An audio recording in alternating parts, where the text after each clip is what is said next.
Good evening.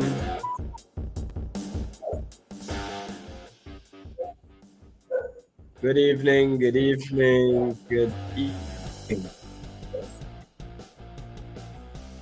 Welcome to another edition of Life 2. It's December the 22nd December 2022. Operator, if you can pull the. Yes, thanks. It's the 22nd day of December. And I just want to say a special welcome to each and every one of you. I see right away a number of persons have logged in. If I could have given a prize for the first person, I would give it to Jennifer Albert. Jennifer Albert, special good night to you. Special good night to you. Winston Henry, followed by Margaret Daly Hope, Patricia Sano. Special good evening to each and every one of you. Usual, as usual, you can go ahead and share the live. Just let us take a moment to share the live. We have a packed program this evening. And good night, George N. I don't know what the N stands for. But good night to you, same way. Just go ahead and share the live. Share the live so that started.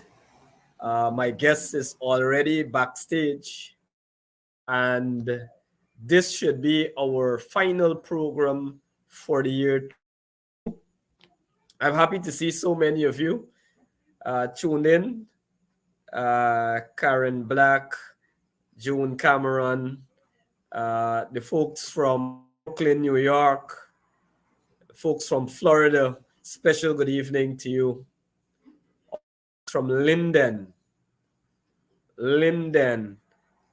Do we have anyone from Linden here as yet? Good night, Miss Pansy Fields. Good night to you. Donna Daly, good night. Season greetings to you and your family as well. Folks, what we want to do tonight is to, since it's the final program for the year, we want to analyze into a little analysis of what would have occurred under this PPP regime over the last 12 months. We're in the final month, December 22nd, and so we want to flashback, if I can say that. A special good night to you, Miss Jennifer Albert. Season greetings to you as well. Keisha Benedict, Region 9 in the house. Region 9, a wonderful place. The Rupununi, no place like the Rupununi. I always say that to anybody who's never been to the Rupununi. You must visit the Rupununi. Study, the US and the islands and Suriname and Venezuela and Brazil. Guyana is a wonderful place, a beautiful country. And, we should first explore and see what Guyana has to offer. The Rupununi, wonderful people, wonderful landscape. So I would want to encourage all of us here to take a trip with your family down to the Rupununi. Might be great during the Christmas season to take a little outing in Rupununi. My advice to you is to, when you're going in, at least you go by bus so that you can really experience, all that has to offer along the trail there in Rupununi. I've been there a number of times. I've been to several communities in the north, in South Central and South Rupununi. I've been fortunate enough as a politician to visit some of these wonderful places in Guyana. To you, Good night to you, Ramlochan Sahadio. Leon Blair, watching from Linden. Good night to the Blair's family from Linden. I know a Blair in school with me at President's College. I believe he's now in the army. He's an army officer. Um, we went to school together. Wonderful fellow, very disciplined. So I'm assuming that the people from Linden are of that background, disciplined people. But you know what they say, you don't want to get them upset. Linden can very well set the stage for the entire country. So we have a number of topics to discuss.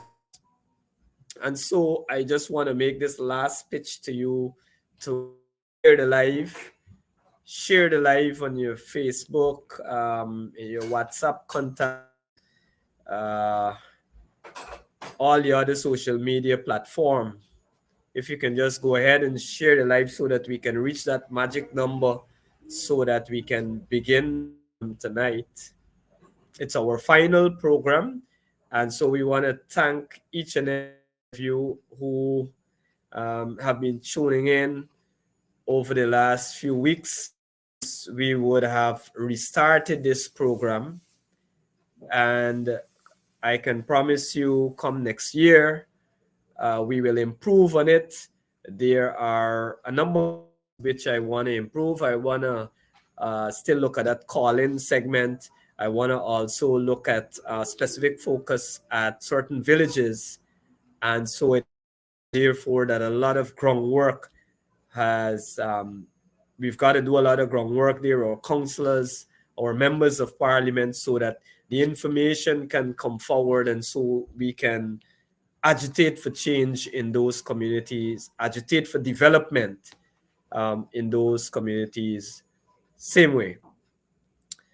And so I want to get straight into tonight's program, and I just want to quickly touch on an issue. Uh, not an issue exactly, but we can call it an issue in the housing area within Region 2.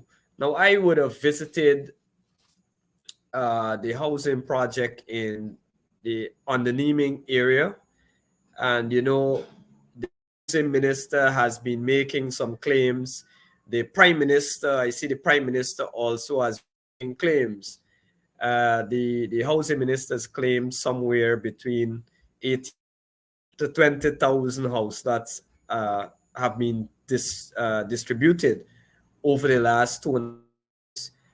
And while the Prime Minister has made the claim just recently in his response to the group that would have been exposing the discrimination in Guyana, that group in the U.S. who is scheduled to meet with the Black Caucus in the U.S. And in his response, he claimed that 5,000, not 50% of the 11,000 house lots that were distributed were Afro-Guyanese. So he made that claim, claiming that it's 11,000. And Susan Rodriguez just recently in a Facebook post said that 8,000 received house lots, and that represented 44% of the total house lots distributed. Now, if you do the math on that, it means that 100% would be somewhere around 18,000, 19,000. And so I asked Susan on her post, which is it really? Her response was very disrespectful, the usual PPP rhetoric that APNO, parliamentarians don't know to do mathematics, and she went off on. So I thanked her. She maintained her claim that it was about 20,000, and you can go and check the post. It's under her post where I responded, and I responded by saying, thank you Susan, operator, you can pull up the slide. I responded thanking the minister for her response. And I told her that, this is not a question of math, but I can see that the members of parliament or the ministers of the government have a problem with comprehension, because I merely asked which is on the post and see. I would have asked her if it's 11,000 or is it 20,000 house lots. And, somehow comprehension is a more strong subject. And so I responded there by saying that, and I asked her to, while she's at it, she can post on the ministry's website all the names, all the recipients of house lots to justify that claim of 20,000. Surely the minister cannot and will not post those names, because that obviously will open a can of worms. The first thing that would be exposed, that is that nowhere close to 20,000 house lots would have been delivered to the public. That is the first thing. And then there are other areas that we can explore there. So surely the government will not do that. They do not believe in transparency. They do not believe in accountability. And so I am certain that that would have been the last response and the only response from the Minister of Housing. We've got to be very careful with this propaganda. The PPP is very, very skillful. They learn the art, according to Kemraj Ramjatan, who came from the belly of the beast. He knows the PPP inside out, and they're the masters of propaganda. So we have to be very, very careful when we listen to anything that comes out of the mouths of the ministers of government, and especially Vice President Jagdeo. Recently he would have made all sorts of statements that I think are far from the truth. I noticed him attacking the mayor and city hall just after the arrest and charging of the mayor. He made all sorts of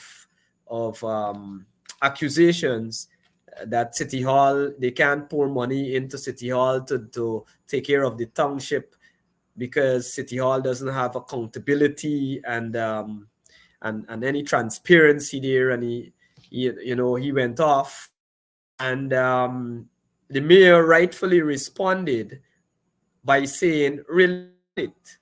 City hall accounts was audited, and so just release the audit to show where the mayor or the councillors would have been facing any sort of illegal act.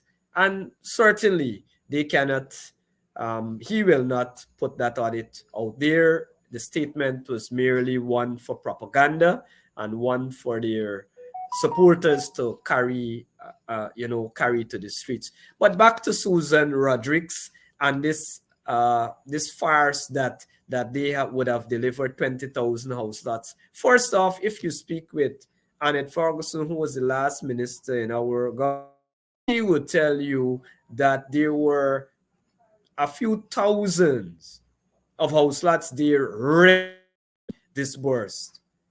to be disbursed, when the APNU AFC left government.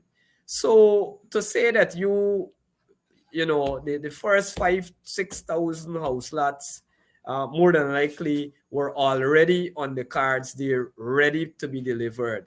So you cannot take credit. You cannot take credit for that. And I highly doubt that the other 10,000 plus that they're delayed. I asked this question. I asked the minister this question. I said, can you tell us how many of those house lots or the housing areas are prepared, or the housing areas where these house lots, the claim is being made that these house lots would have been given out? And where I'm standing there on the screen is one such area. That's on the Neming sandpit area. That's a new phase in Region 2. Now they would have claimed to have given out thousands of lots there, thousands, maybe 1,000. I have to get the numbers from the minister. And so I wanted the public to see there's no possibility. And operator, you can go to just flip to the next slide where you see everything there. No, not back up to the other, back up the slide before the one that you had before. Yes. Now this area isn't prepared. There are 3 contractors working there. They are now preparing the area. Operator, if you can show where the drains are now being prepared. The road is not in as yet. And these works have just begun after 2.5 years. And it is that in 5 years' time, that is the main access road. You would have to go back. And so yes, operator, you can go back. You can go back maybe 2 slides or so. If it's there, maybe it's eliminated. Now, you can see from the picture there that there is no way that someone that was given a house lot there can go on that area. The soil, even the plot in a proper condition. There isn't any drainage. There aren't any roads there. Water, land, the infrastructure, the general infrastructure, they merely clear the lands. And so what they're doing to fool the Guyanese public is to, before they even clear these lands, give out lots. And so we will await the confusion that will occur. I guarantee you that there will be a lot of confusion when people are actually ready, is actually ready to be occupied there. You will find a number of having the same lots and all sorts of confusion happening there. I guarantee you. But this is the PPP proposal, is what they want to fool the Guyanese public with. And we've got vigilant and take anything with a pinch of salt that comes out from their mouth. Now, if you look at the access road, and operator, quickly, I want to bring on my guest. If we flip to the next slide, which is the access road, the main access road there, the main access road.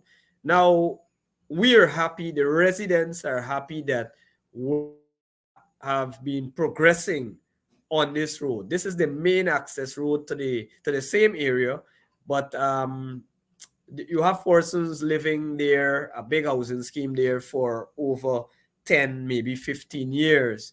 And this has been a total, and persons would have actually had to protest several times over the last 2.5 years. I would have been a part of that protest, and a number of our MP would have been there around the same time that Boston was executed a year ago. I can recall that a number of our MPs were there at that time. You, in this country, to get certain things done, you have to protest, you have to fight, you have to expose this PPP government before you can get anything done. And when they begin to do this project, they come back and they have a nice time on PR, and they try to say, we're doing this for everybody and we're not discriminating and all sorts of things. But they saying that you had to beat them with a stick and expose them and embarrass to get it done. And so I will keep a close eye. I have been keeping a close eye on all of our projects. I trust that next year our councillors in Region 2 and across the country will step it up a notch and step up to the task at hand and aid the MPs MPs and councillors together will aid the leader of the opposition and the party as a whole to hold the PPP accountable. At this point, I want to bring on my guest. He's no stranger to this program, and he's no stranger to region number 2.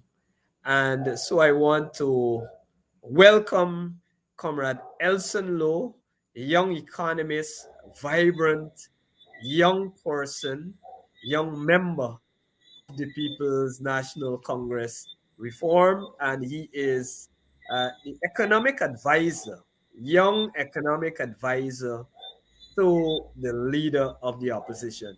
Good night, Elson. Good night, good night. Always good to be on. Always fun.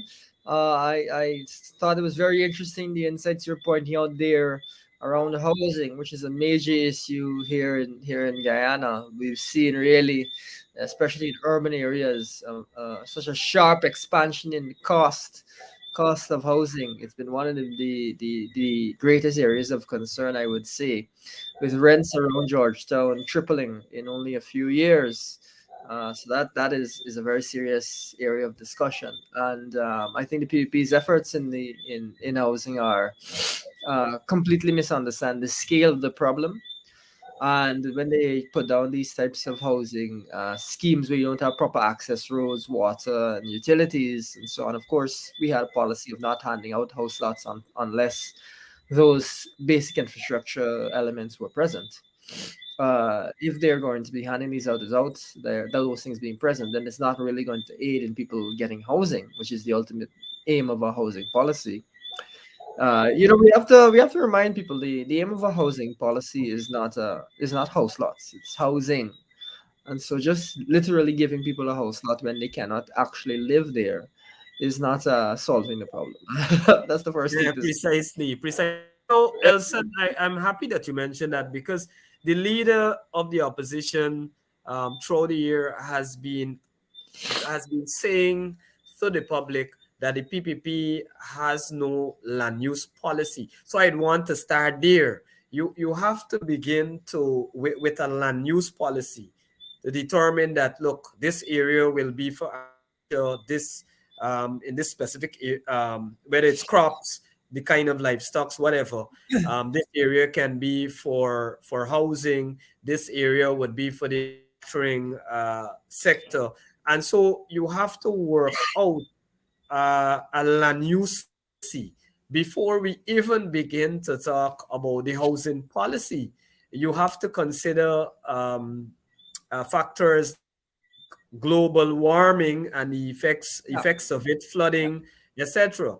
And so this administration seems to be at sea when it comes to the dealing with the whole issue of housing and land use policy in general. Yeah, absolutely.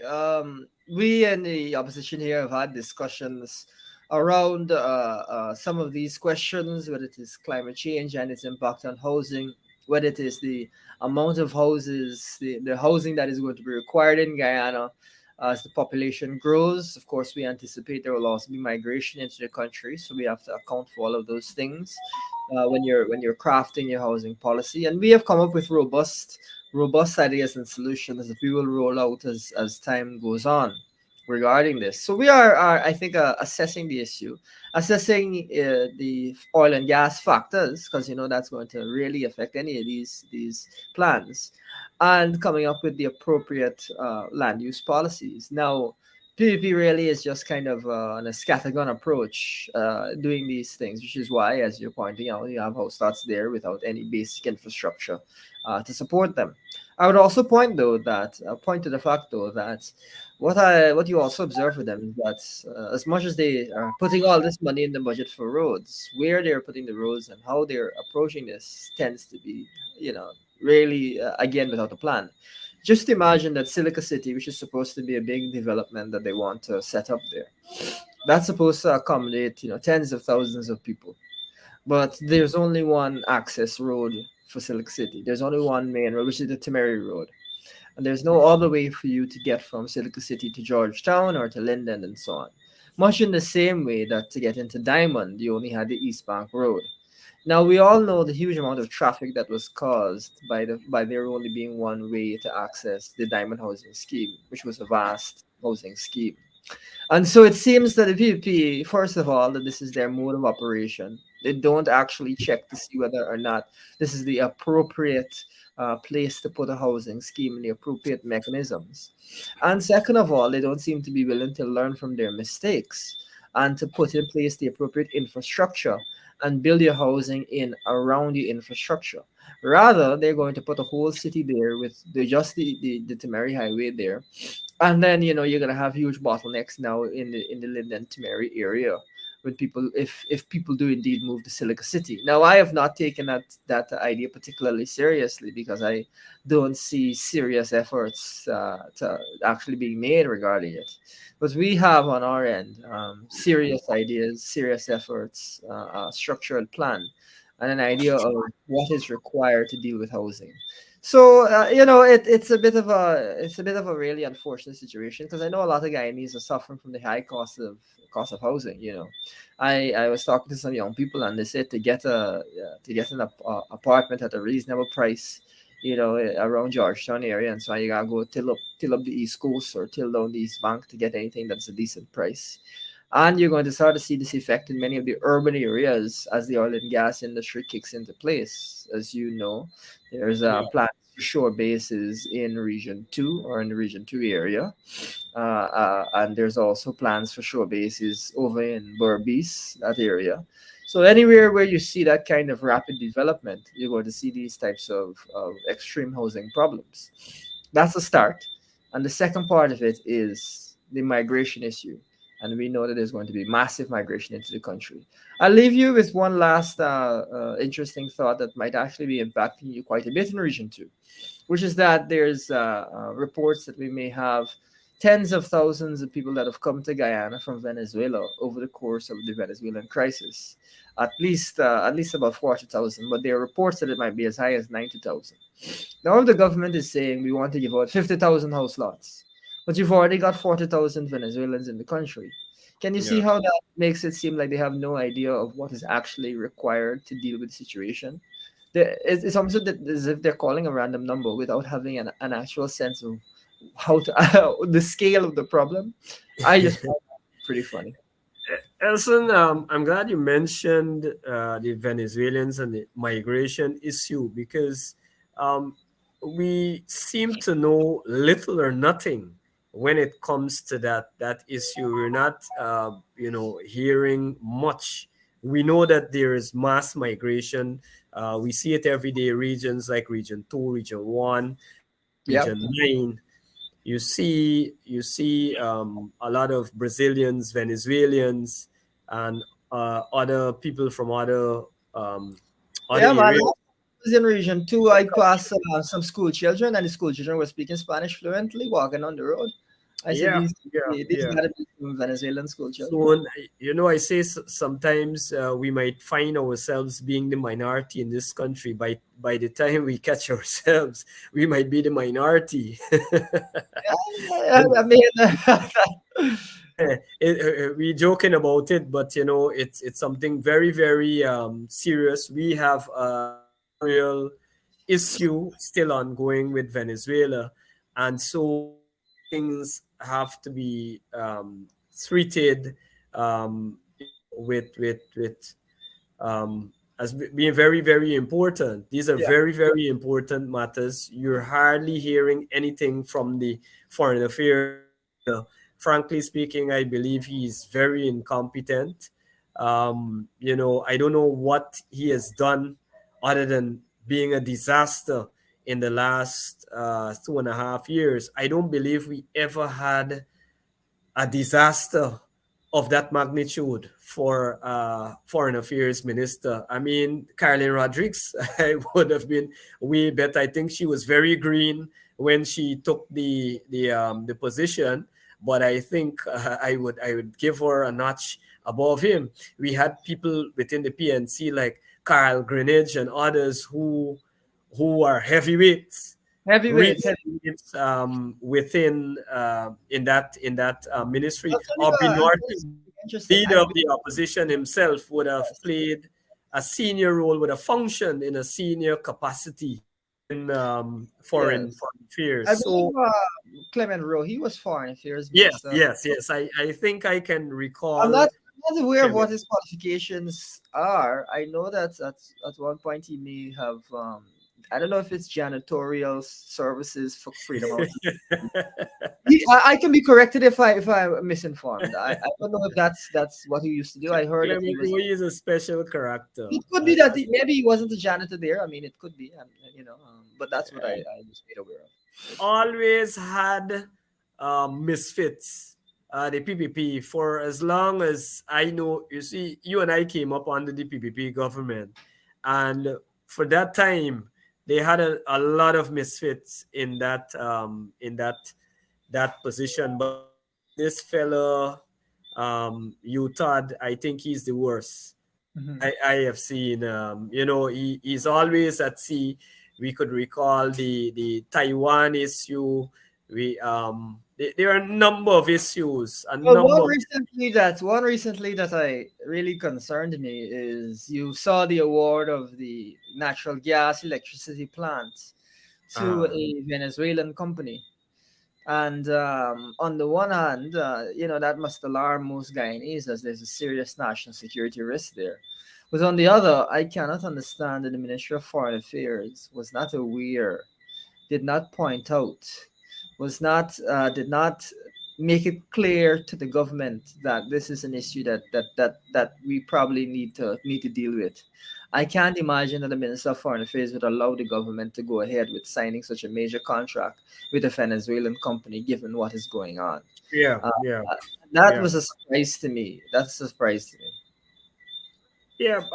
Most definitely. As I said before, we have a long-standing territorial issue with Venezuela, and to for us to go ahead and just sign away a contract, a huge contract, or any contract Yeah. with which could be perceived a hostile neighbor at times. I'm not certain that that is in the best interest of the Guyanese people. I don't know what consideration was given. Um, the government is quite silent on it.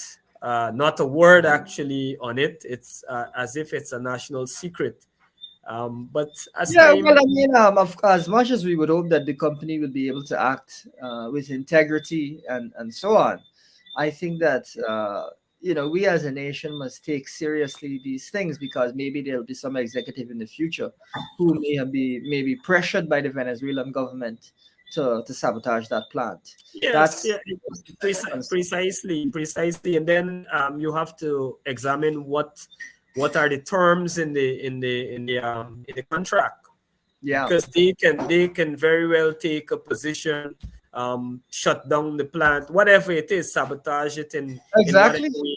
You will have Venezuelan operatives can enter your country under the guise of Yep, working with this yep, company and be well placed, and yep. so it is not in our best interest to go ahead with an agreement Yeah. like this. Is not something that the opposition will agree to. It's not something that we And will to be give your willing to. viewers, to give your viewers some perspective on this, it's almost as if the Hoover Dam is a big dam in the U.S., one of the main hydroelectric plants.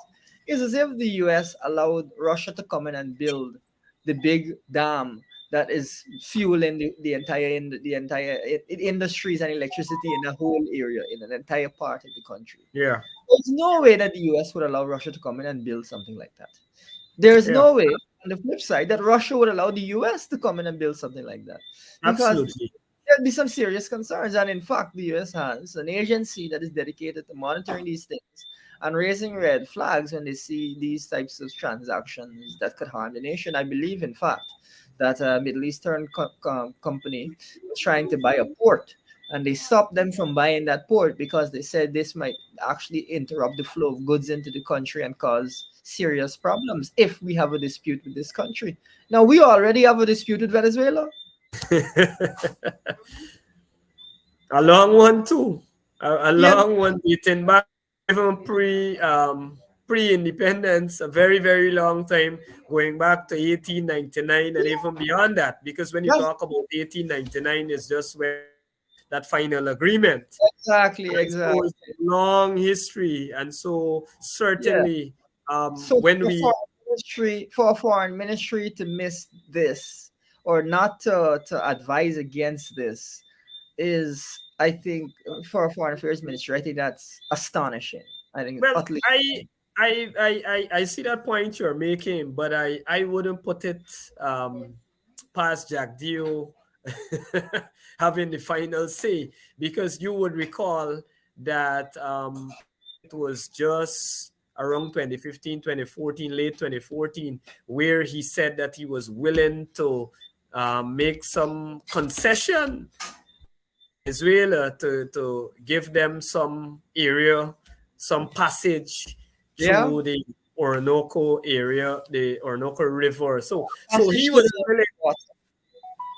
he was willing to do that for God Yeah. knows what. For God knows what. We don't know what was the deal on the table. How could you go out to say that you are willing to do this? For what reason? And For I what would reason? one thing I would help your viewers to see here is if Venezuela were able to get a chunk of Guyana's territory and a passage to the water, as was indicated by Jaguar back then, that would have meant that they could claim more offshore acreage. And what is offshore? The oil fields. Precisely.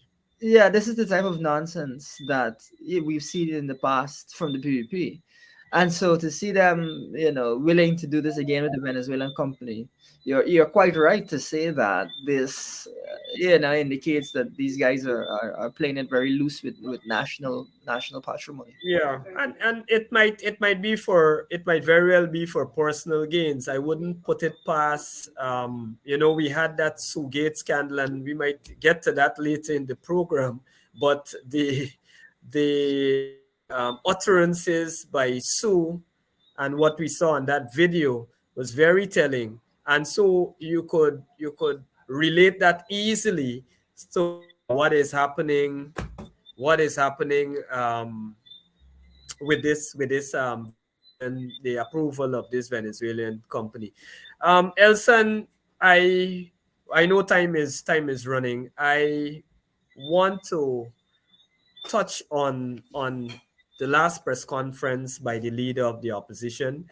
It was a very excellent press conference. It essentially was a review of the year 2022 under the PPP, and it would have also afforded the leader of the opposition the opportunity to say to the public what the opposition would have been putting forward, our plans, our programs, our policies that we would have put forward to the people of Guyana. So the question here for the public tonight is, are you better off in 2022? The PVP in at the beginning of the year promised a whole host of things, and I just want to touch on the leader's statement. He said the PVP continues to fail the people of Guyana. 2 years plus of PVP rule has made it manifest that the PVP is incompetent, divisive, corrupt, and is making the lives of Guyanese worse by doling out the riches of this country to its elite, friends, families, favorites, while allocating crumbs to the people of Guyana. Elson, I I want us to have an in-depth discussion on this statement, and where are we? Where are we after 2.5 years of PPP rule? Where are we in 2022 after we have seen the biggest budget ever increase? Not only the biggest budget ever, because every budget is a little bigger than the other in for the last 10 Yeah, years. So yeah, but this particular budget is the first oil budget, and it's about 50% larger. It is 50% larger than the previous year's budget, which was a big budget, by the way, which was a very big budget, by the way. And this is 50% larger. And that is only the budget. There were a number of supplementals that the yeah. PPP went back to Parliament. So, in Supplemental. addition to that 50% larger, I don't know if you did the math on it, but it might be going to 60% or a little over that by now, because they would have went back to Parliament at least 2 or 3 times, where they would have asked for more monies. Additionally, I saw just on the 15th of December, they would have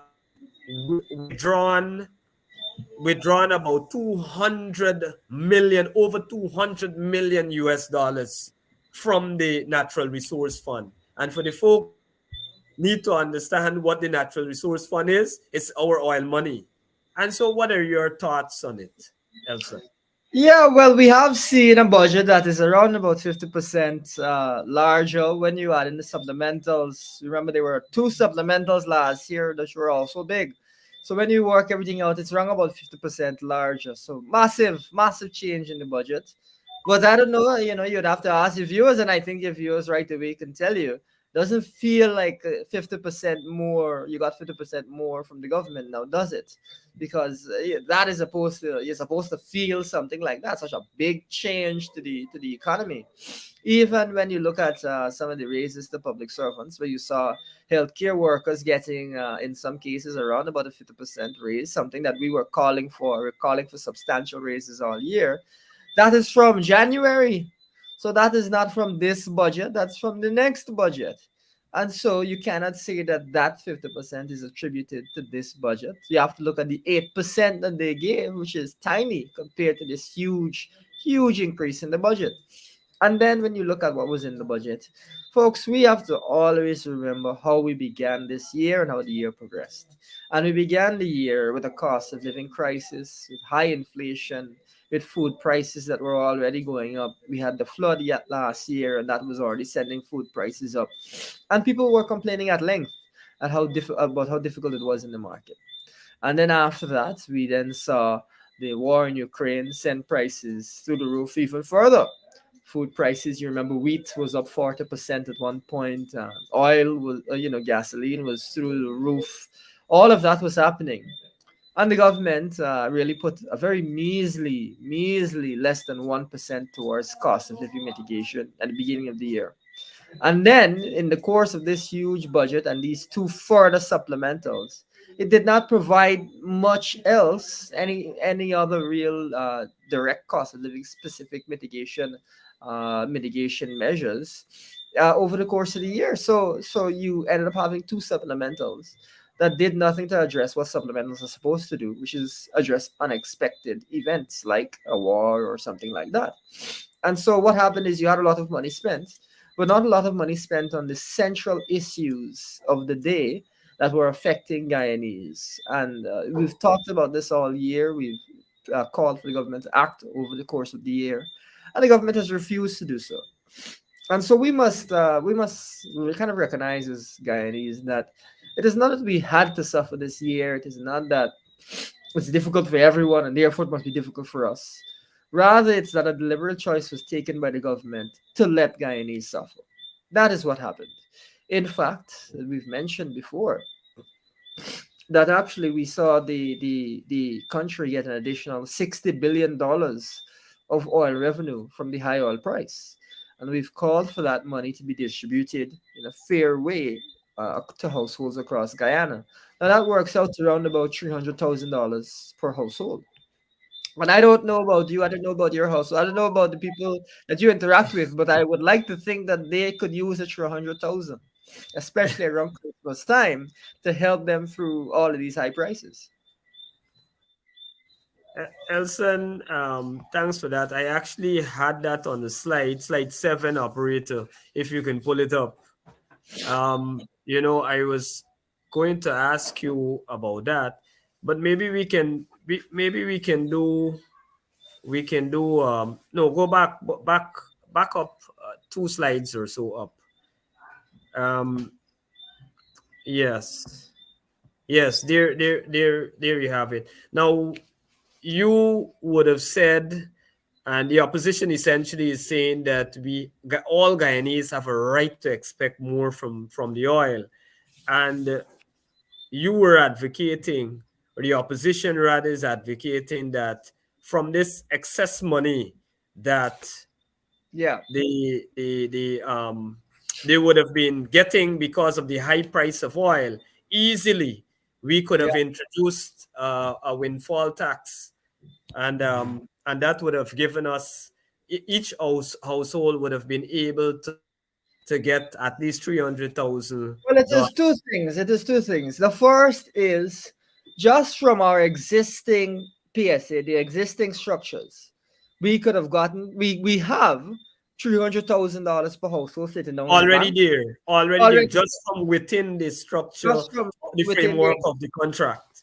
so there is this $60 billion, which is about sitting down, 60 billion Guyana dollars sitting down there that they have decided that they're just not going to use to extra help. money Extra extra money that you didn't unexpected. cater for. You didn't cater for. This is an additional sum because of the high price of oil. Yeah. So you'll recall that there was a time when in earlier in the year where oil was at nearly 150, 130. Yes, one, You know, yeah, ridiculous 140 prices. something. Yes. In excess of 100 for most of the year. Now, we had expected oil to be at 75. So that was a big gap between what actually happened and what we expected. And that's why we got this additional 60 billion. So that's sitting there. But we also said that what we can do is we can have an additional, and when we say windfall tax, we mean a sliding scale royalty, so that when the oil price is above a certain level, when it reaches those ridiculous levels, the government captures a greater share. That is something that we said is an important thing to also consider. Now, what all of this, really means for you viewers in terms of your day to day, is that there was all of this extra cash there to help, and the government just decided that they have no interest in helping you with this extra cash. Instead, we saw $18 billion in the supplement, in the last supplemental budget, go towards miscellaneous roads and drainage. Now, folks, first of all, $18 billion towards roads and drainage is quite a lot of money. And second of all, you mean to tell me that you're going to allocate huge sums and not say which roads and which drains you're targeting? Just upgrade of roads and drains. That could mean anything. It could mean any roads. The second thing is, and again, we should really be alarmed by this, is that a supplemental budget is supposed to deal with unexpected emergency things. It is not supposed to deal with things that you could have predicted at the beginning of the year. Now, you mean to Yeah. tell me PUP did not know that you needed to upgrade roads and do drains at the beginning of the year? In Guyana, where it rains all the time, they didn't know that? I mean, this is ridiculous. So instead of the money going to you in a supplemental, instead of whether it is a cash payment, whether it is a payment to bring down prices in the market and so on. But let's say that there's a cash payment of the 300,000. Instead of that 300,000 going to you, the government put it towards this unclear, ambiguous upgrade of roads and drains. So you now don't even know what happened to that money. That is what is going on. The government is literally not spending the money where it's supposed to be spent, but sending it towards friends, family, and favorites. And Elson, as we're on that topic, that is the way of this government. You can hardly get answers from them. If you look at the answers that the leader posed to Ejil when he said 2,000 roads, and leader asked him to name 25 roads in Linden, and he had to dance that dance to The get out, from that. The thing I want to say too is that they have now withdrawn $126 billion from the oil front. Where exactly has that money gone? Where did it go? The act, when I read the act, and if you I encourage the public to read it, it tells you that the oil money, it lays out some specific criteria. Projects of national importance. If you have a natural disaster, or to fund projects in the area of green economy. Those are the areas, the specific areas in which the money is supposed to be spent. So, to our minds, there is no way that you can just lump this sum into budget support and then you use it, you put something like miscellaneous where we don't even know where the roads are, which roads, and you spend the money on that, or you claim that you have spent the money on that. Because in the case of the withdrawals from the contingency fund, which they come for every single time they go from, those are monies that would have already been spent. And as you highlighted, they're supposed to be urgent, and unforeseen. Yeah. Yep. So that is another factor. So if you're going to spend oil spent on projects of national importance, and then if you claim that you already spent it, then it had to be on some unforeseen, some natural disaster or something like that, and you have to come clearly Yeah. with that. But you don't get that from them in Yeah, the well, that is it. The thing that was unforeseen is the escalation of the cost, living crisis caused of the war in Ukraine. Everybody in Guyana knew that you needed to upgrade the roads and you need to upgrade the drains. Everybody knew this. So they are using the supplemental budgets for the opposite of what it's supposed to be used for and letting people punish. Of course, we need we are going to help people understand what is going on because we don't want them to get away with robbing the people of what it is that they truly deserve. But we also, as the new year comes in, we have to recognize that they're going to try to keep doing this kind of nonsense. So we, as citizens across the country, have to put pressure on them to deliver what it is that they need to be delivering, rather than them directing all these funds towards the friends, family, and favorites. And a lot of these infrastructure contracts, it is easy for you to put it towards one of your friends or so on, and then you get a kickback, which is your bribe. You give them the contract, and they give you a cut from the contract, and so that's how they're able to steal the money. That is, I think, really an area of concern, and yeah, citizens must pay close and attention to. also people need to understand that they are the losers when you have rampant corruption, because instead of getting a quality Yeah, the project done according to specifications, according to how it's supposed to be done, and in the interest of the people, roads, bridges, schools, hospitals, whatever yeah. the project is, you are the losers. We are the losers due to corruption, because once a portion of that money has to go into someone's pocket, then there wouldn't be the level of scrutiny on that project, first of all. And then secondly, the contractor will already tell himself, look, I don't give you money, I don't give you bribe money, Yeah, well, see how I could cut around this thing, use something outside of the specification, yeah. don't do this part of it. And that is how it goes. And we have seen this story too many times when the PPP is in government. Elson, if the operator, if we can go back the slide just.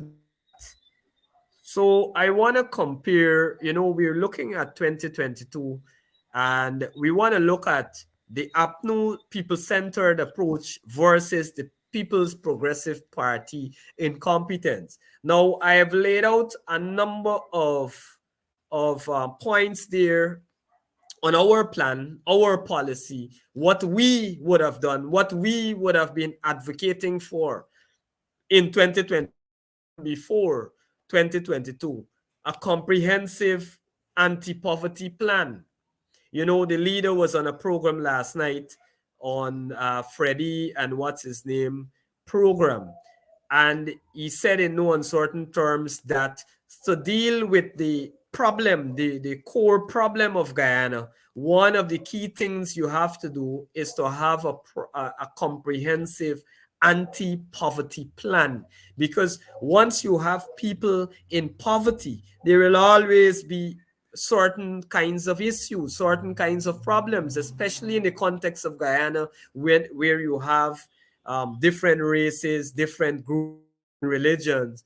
And when you have a government who appears to be favoring one group over the other, you will have these kind of problems. And so if you have a comprehensive anti-poverty plan, which is fair and transparent, then half of the problems of this country would have been solved.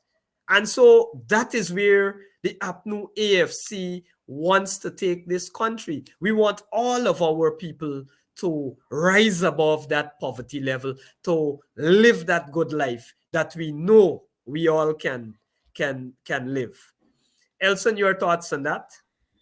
Yes, well, listen, the what I find to be something that we really want viewers to get a sense of, to understand, to really internalize is, we are not talking about pie in the sky. Oh, if only these are some idealistic goals we have. We are talking about things that could already be implemented with this much larger budget to eradicate poverty in this country, to move the businesses in this country forward and grow them, to help the average Guyanese deal with the cost of living crisis. These are things that can already be afforded. This country is a wealthy country. It's a rich country. The PUP wants you to believe that it is not rich so that they can collect the money and cart it off and have their fun with the money. That is what is going on. And so when they give you a measly 8% increase, but the budget increased 50%, what they were supposed to give you was a 50% increase. Pull up the slide, operator. We we, we were pushing for a At least 25 plus 25% percent across across, the board. Now they and give, that I is at had least. that comparison. They give that 8% increase with some adjustments under pressure from the opposition and public pressure. Public Absolutely. pressure. We've been calling for this all year long. We were saying there needs to be more substantial increases. We said And at least 25% because we had looked at the increase in the price of food in the last couple of years. And we said that food prices haven't gone up by as much as 25%. In order for yeah, people just to keep up with the painful cost of living, with the fact that at the market, all of these prices are through the roof, you had to give them a 25% increase. But these folks with the measly 8% probably won't even match the inflation this year. yeah. Definitely, definitely. And it's unfortunate that teachers who are the molders of the nation, they got no adjustments. Elson, we as an opposition will continue to represent them, continue to fight for them, and we trust that over the course of the next few months, the government will announce something Well, sure, to. what I would tell you is this. If the government does not announce these types of substantial raises for teachers that they really deserve and they should get, then within the bounds of the law, the teachers need to strike. This is craziness. Yeah, This unbelievable. And again, we want viewers to understand this is a rich country. You know how much this country grew by this year? 60%. There are few countries in the history of the world that have grown at 60% in 1 year. That is yeah, like yeah. equivalent to the entire growth over the entire 23 years they were in office. I I That's all about recall one. I recall the PPP boasting about a 3% growth. In fact, I didn't think they attained 3%, a 2.8% Yeah. And growth. they were, oh, this is a big thing. Now it's grown by Yeah, 60%. You we know, came in, the economy grew. we had a very consistent We had, 5%. yeah, So yeah, about very consistent. 5%. So Yeah. at least That's how the higher. oil kicks in, when the oil kicks in is Yeah, when you see the yeah, big growth. And as yeah. a result of it, the country's become wealthy in a short space of time. I'll tell you viewers really what the problem is the PUP is facing. they intend to run, in a way, a scam where they say, oh, there's no money while they steal the money on the one side. But the country has gotten so rich so fast that no everybody can see what's going on. You know? With social media, you see the PPP continues to forget. Yeah, They get away with a lot of these things years ago, with all these propaganda and all these talk, yeah, yeah. um, you know, and they do it. They still do it in a lot of these rural areas where social media, well, I wouldn't say social media doesn't have a presence there, but maybe the education level and the focus might not be so much on these. Me and you talk, for example, on a program, but those young people looking at all sorts of other things that are not beneficial, and so they go into these areas until now, and they try to pass these things off. Oh, we get a little bit of money and we try in, and we give you a 25,000, and you should be happy. um I mean, before but I forget, operator, if you can play that video for me. This typically what I'm talking about. Typically. Now, the PPP, while they were in opposition, claimed that we had, I'm just branching off a little, but it's related, closely related. They said that we, APNU, introduced 200 taxes. They're yet to name them. And they removed these 200 taxes. And so now Guyanese must be grateful. Each household, Irfan just said it just recently, each household has benefited from $180,000. My question to the public: have you benefited from $180,000? I'm certain that you would like to have $180,000 right now at Christmas time, so that you can get that special meal on your table, turkey or whatever you want, or buy that brand new refrigerator, bed, or the expensive curtains, whatever you want or whatever you desire. I'm certain that people would have liked, but this is the kind of propaganda, the kind of lies, the kind of outright lies that it feed the Guyanese people. Operator, if you can pull up that video, it's just about a The minute or average so. growth rate Play of it for me. tax from 2016 to 2019 as a result of the 200 plus taxes was around 40%. If you apply this 40% to our 2019 tax figure, then compare that amount to what was collected, it becomes evident that removing the 200 plus burdensome tax measures has saved the people around $31.4 billion in taxes at the household level. This meant that roughly $180,000 per family was saved the removal of these taxes. Notwithstanding all of this, we have He can had pull many it down. challenges. He can pull it down, operator. Now, you understand what Irfan is saying there?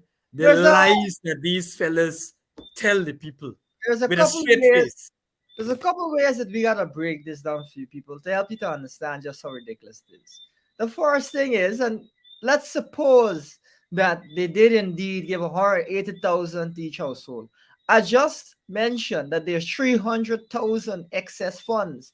So you have to ask them first things first, where's my 120,000 that is supposed to be there? That's the first thing. Even if the second thing is, now they're saying that, oh, these are taxes that were removed. But do we know that this actually benefited households or did it benefit businesses?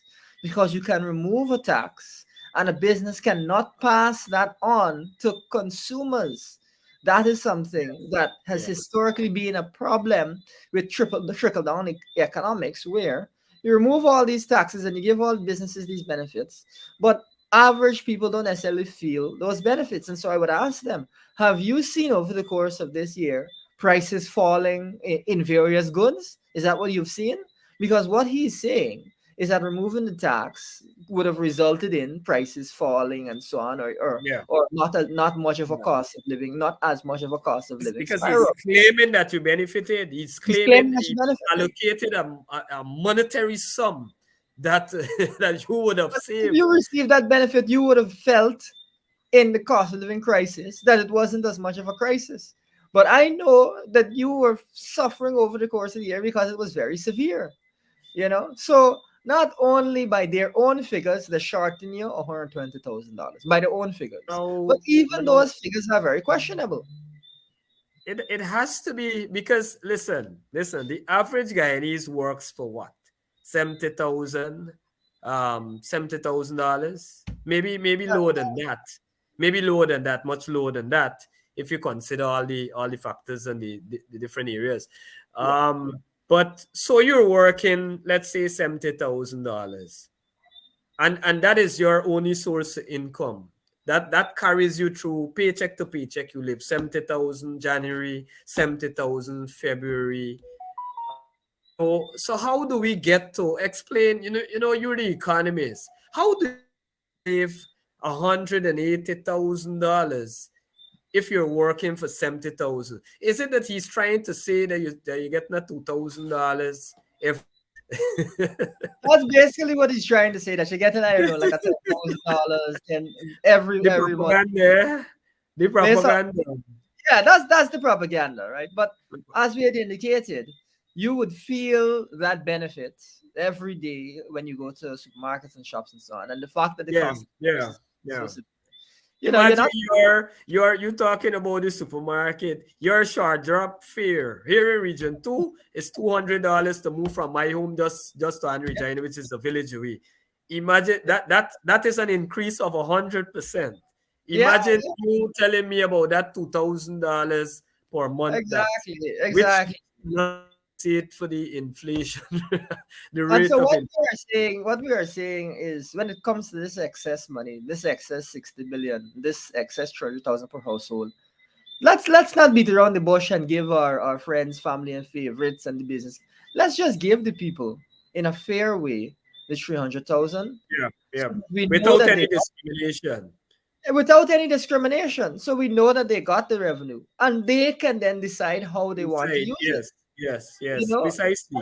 yeah, let's stop pulling wool over people's eyes. Let's Operator, let's pull up back that same the same slide so that we can look at it. Now, Elson, we would have, that we waited for 10,000 plus in old age pension. The pensioners would have only gotten a 3,000 and they boast about this. I want to deal with a number of them because time just running and we would be out of time. Um, we might need a little bit of extra time.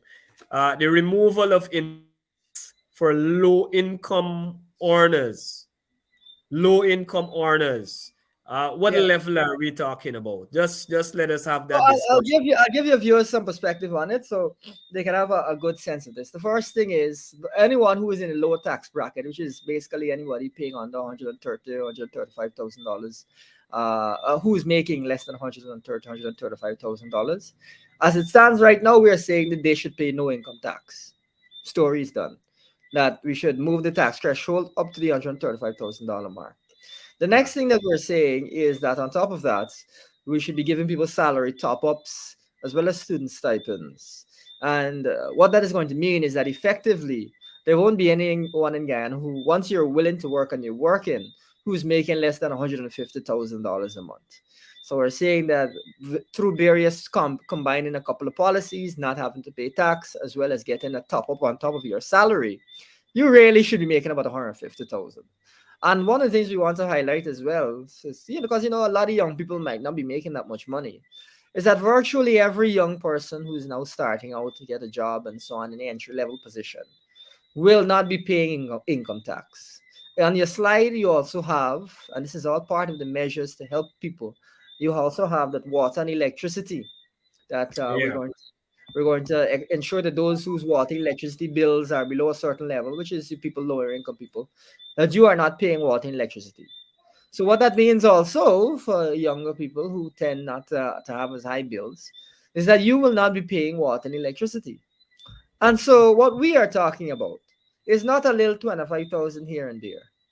We are saying that shortly after we are in office, we will eradicate poverty in this country. We will cut it out shortly after we're in office. And we're saying that right now, these things can be done to eradicate poverty.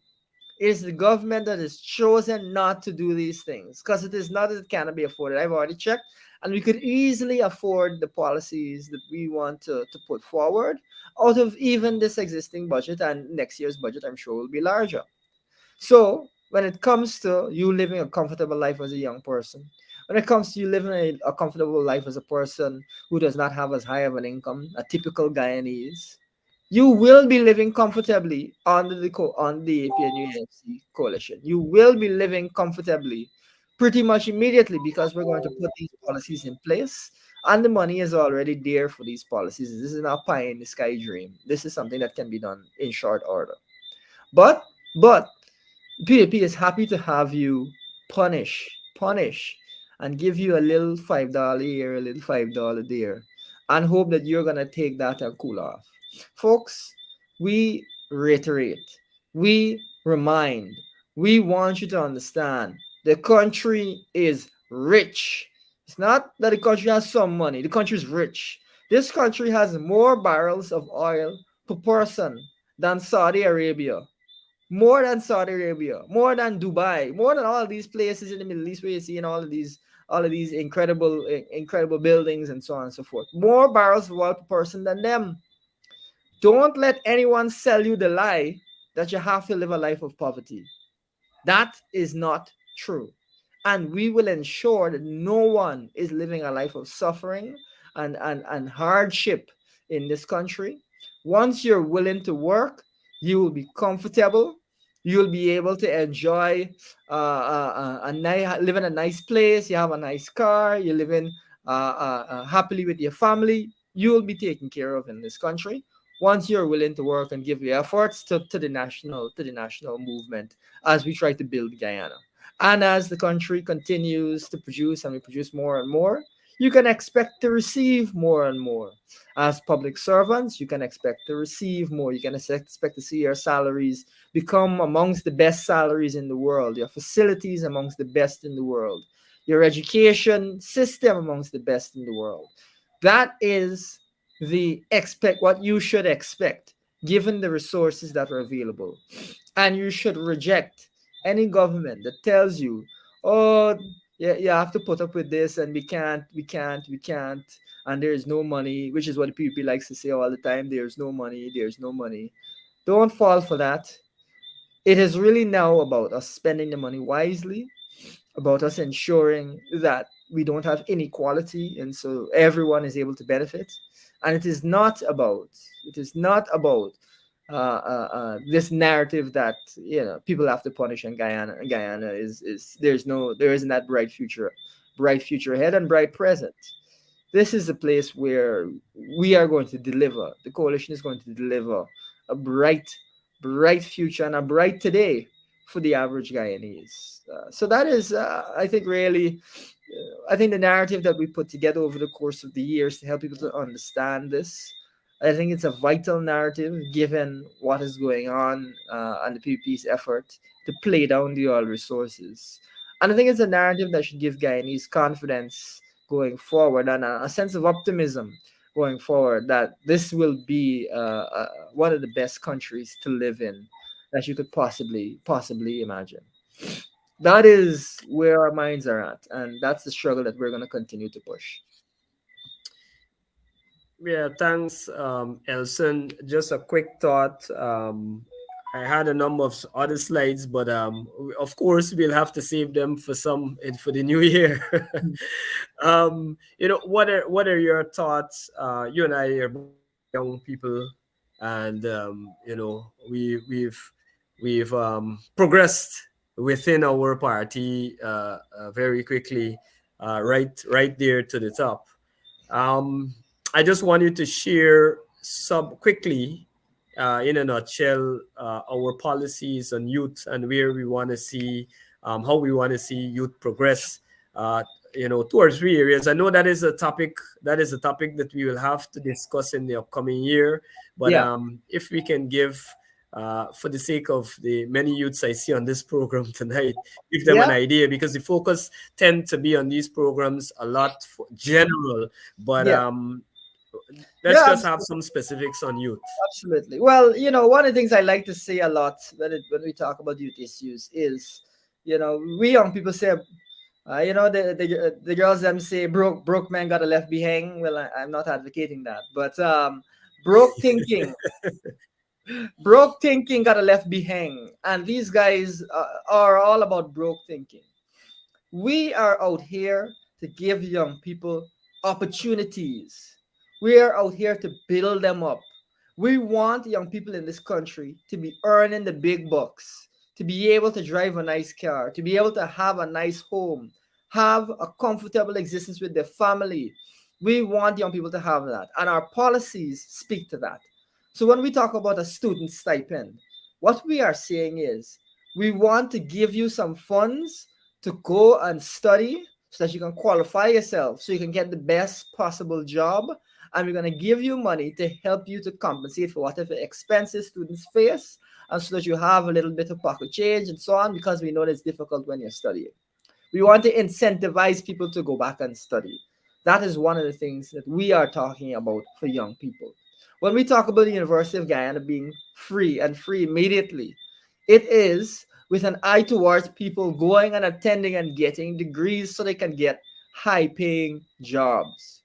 That is 100% the core of it. When we talk about salary top ups and everyone earning at least $150,000 as a base, we want to ensure that while young people are bettering themselves and moving their lives forward, those same young people are able to be comfortable and not be punishing on in with starvation wages. So you'll immediately be comfortable. But we're building a pathway now for you to get qualified to get high paying jobs.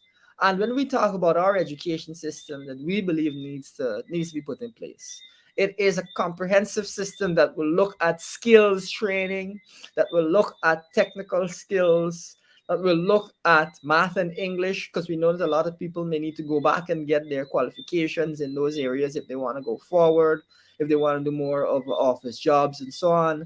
In the oil and gas sector, we're going to have a heavy focus on training in the oil and gas sector, including working along with oil and gas companies for young people to get internships, paid internships where they can work along with oil companies to learn so they can get these high paying jobs.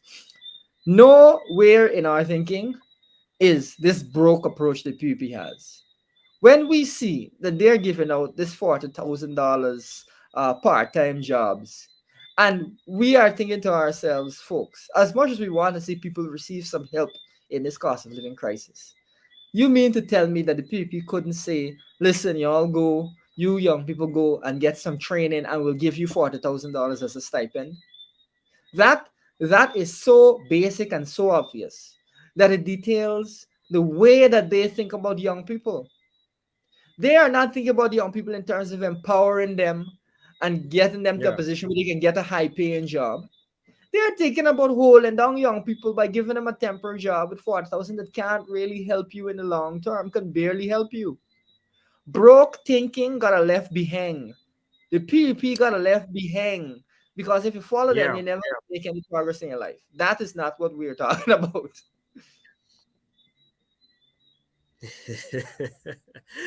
Operator, we're winding down slide number 18. We'll just take slide number 18. It's 1 minute, 2 minute or so, and that would be our program. Slide number 18. Got a big slash in the middle. Can't miss it. Slide number 18. Folks, we're winding the curtains down on this program this evening. I'm just awaiting the operator to get that slide. Slide number 18. No, the one before that. Maybe you got it in. All right, good. So your thoughts on this, Elson. I Just a mean, picture can tell 1,000 words. We don't have time for 1,000 words. We're talking about the standard of living. We're talking about people punishing. These fellas having a great time there, though. Their bread is well buttered, well, table filled, yes, pockets exactly. filled. Well, what I would say to viewers, you really think that Sherwin and I are going to be dancing up and enjoying ourselves knowing full well that people out there punishing? You really think that that's what that is not gonna happen? We are going to do everything in our power. And once we believe that we've done everything in our power and spent every cent that can be spent and put every energy that can be put forward, then you'll see us dance. But not in the midst of the greatest Yeah, cost of yeah. living crisis You in dance 40 for the years. people. Yeah, This is as yeah, bad as it's yeah, been when yeah. it comes to difficult times for poor people, for different difficult times for the average Guyanese. In 40 years, this is the worst cost of living crisis, and I've done virtually nothing Yeah. to really deal with it. This is not the time to be dancing around the place, and we will put every effort in before you see us celebrating and eating nice and relaxed about the place. Why?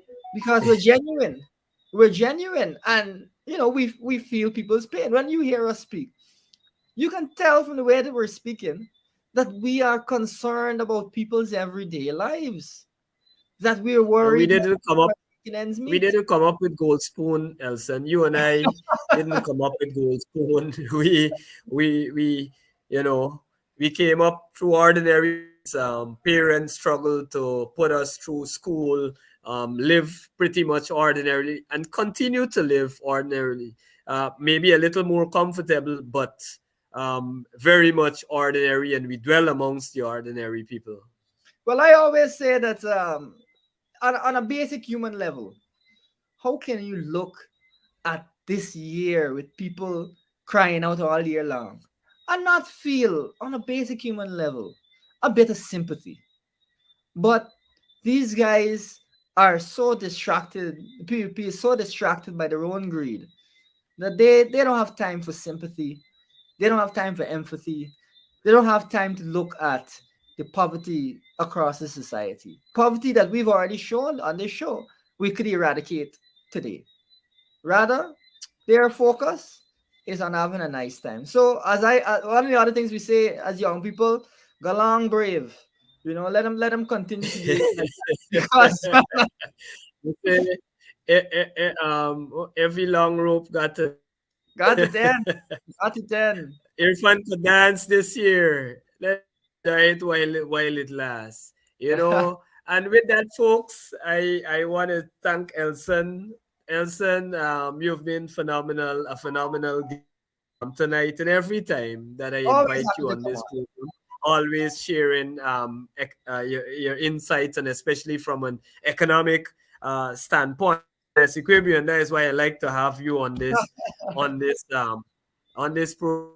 I think we really had a good time tonight. I hope and trust that if the program was very informative. I hope that you got more than you came for tonight. And as I said, this is our last program for the year. So I join in wishing you uh, a Merry Christmas and a prosperous New Year, and trust that you will be back with us again as we venture into the New Year 2023. God bless and good night.